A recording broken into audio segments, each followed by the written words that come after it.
Hello guys, இது உங்கள் crackers ice academy. டிஎன்பிசியில் வந்து பார்த்தீங்கன்னா எக்கனாமிக்ஸில் கட்டாயமாக வந்து பார்த்தீங்கன்னா இந்த ஒரு வீடியோலேருந்து உங்களுக்கு ஒரு கேள்வி வரக்கான வாய்ப்பு அதிகம்.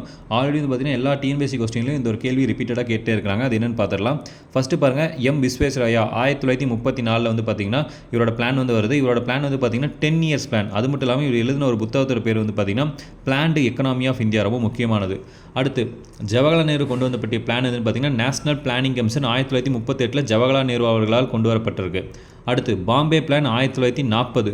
ஸோ இந்த பாம்பே பிளான் வந்து பார்த்திங்கன்னா 8 லீடிங் கம்பெனிஸ், பாம்பேயில் இருக்கக்கூடிய 8 லீடிங் கம்பெனிஸ் வந்து பார்த்திங்கன்னா ஒரு 15 இயர்ஸ் பிளான் வந்து பார்த்திங்கன்னா சஜஸ்ட் பண்ணுறாங்க. So 15 year investment plan. So அதை தான் வந்து பார்த்திங்கன்னா பாம்பே பிளான் சொல்லி அழைக்கிறாங்க.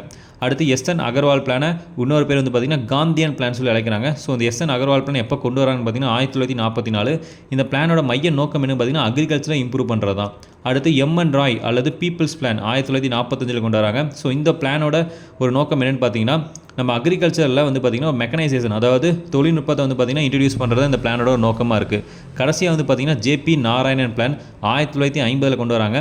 ஸோ இந்த பிளானுக்கு இன்னொரு பேர் என்ன பார்த்திங்கன்னா சர்வோதயா பிளான் சொல்லுவாங்க. இந்த பிளான் வந்து பார்த்திங்கன்னா எந்த பிளானை இன்ஸ்பைர் பண்ணப்பட்டுச்சுன்னு பார்த்திங்கன்னா காந்தியன் பிளானை இன்ஸ்பைர் பண்ணி பண்ணப்பட்டது. அது மட்டும் இல்லாமல் வினோத் பாவேன்னு இருப்பார் பார்த்திங்களா, ஸோ அவரோட ஐடியாவையும் இந்த பிளானில் வந்து பார்த்திங்கன்னா இன்ஃப்ளூஸ் பண்ணியிருக்காங்க சொல்லியிருக்காங்க.